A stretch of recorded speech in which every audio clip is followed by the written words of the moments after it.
So you are awake. Good morning, my lovely. Did you sleep well? It's so windy out there this morning, innit? Quite windy indeed. A perfect day to stay in bed.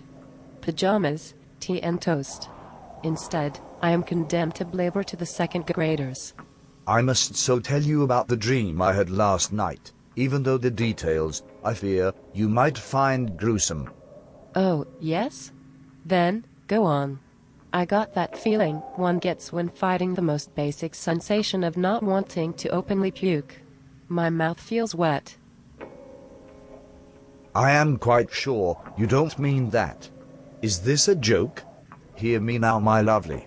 So, this monstrous crane was lifting me up in the air and wandering me about with such vigor that, funny you should mention puking, it felt exactly like an internal sensation, as if my own balls were being scattered around mercilessly.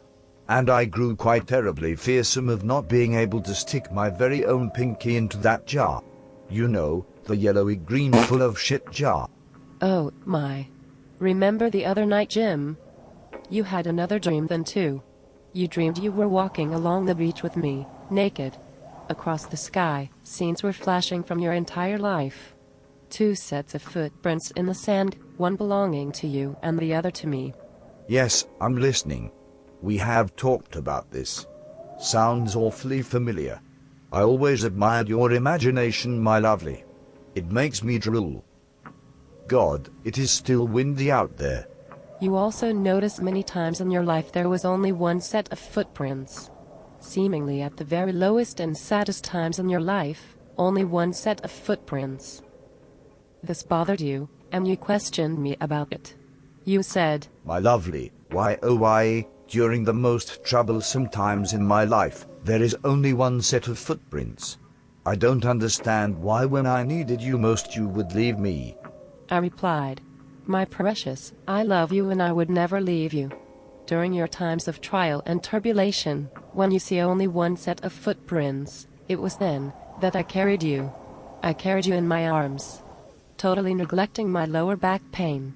Epidural injections I needed, but I did not care.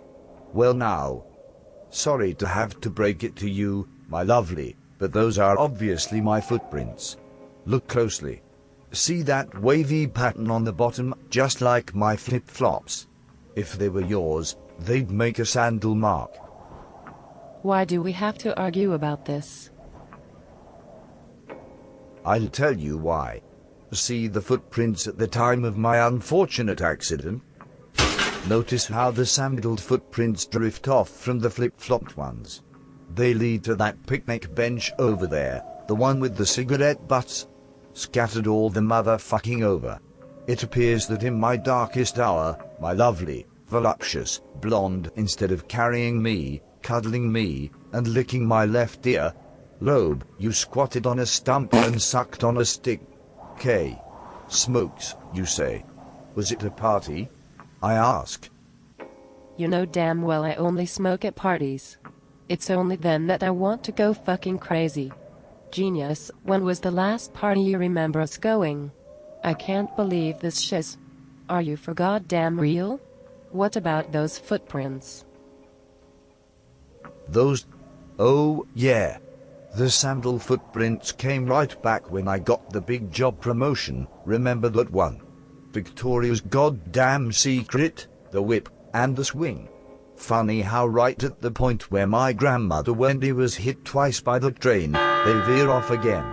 Actually, there's an unusually large distance between footprints around the time of my grandmother Wendy's death, as if this person were running away. Running the fuck away. How could you possibly say that? After I stuck with you all the motherfucking time, you ungrateful little man.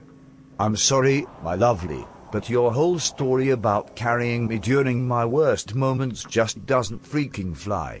Besides, you'd think a normal person would remember being carried by his lovely, right?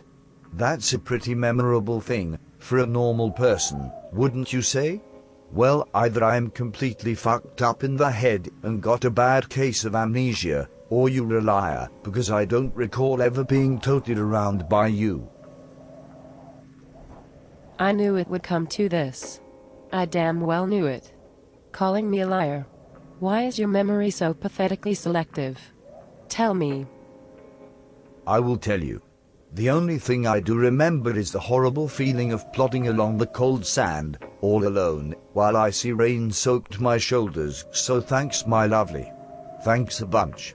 You were really there for me when things got tough. But the funny thing is, even though you are such an asshole, I still love you so.